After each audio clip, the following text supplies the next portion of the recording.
திருவண்ணாமலையார் கோவிலை பற்றி தான் பார்க்க போகிறோம்.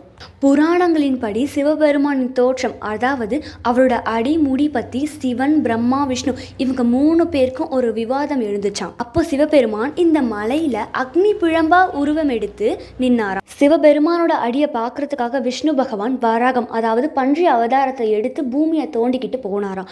தோண்ட போகிட்டே இருக்கிறதுனால அவரால் அடியை பார்க்க முடியலன்னு வந்து சிவபெருமான் கிட்ட ஒத்துக்கிட்டாராம். அடுத்து பிரம்மா சிவபெருமானோட முடியை பார்க்கறதுக்காக அன்னப்பறவை உருவம் எடுத்து போனாராம். அப்படி போகிட்டே இருக்கும் பொழுது தாழம்பூவை பார்த்தாராம். தாழம்பூ கிட்ட எங்க இருந்து வரேன்னு கேட்டாராம். தாழம்பூ சிவபெருமானோட முடியிலிருந்து வரேன்னு சொல்லிச்சான். பிரம்மா தாழம்பூ கிட்ட சிவபெருமானோட முடியை அவர் பார்த்ததாக பொய் சொல்ல சொன்னாராம். 2 பேரும் பொய் சொன்னதுனால தாழம்பூக்கு இனிமே அவரை தீண்டக்கூடாதுன்னு பிரம்மாவுக்கு பூமியில இனிமே கோவிலும் பூஜைகளும் இல்லைன்னு சாபம் கொடுத்துட்டாரு. விஷ்ணு பகவான் உண்மையை சொன்னதுனால பூமியில சிவபெருமானுக்கு ஈக்குவலா பூஜையும் கோவிலும் இருக்கும்னு வரம் கொடுத்தாரு.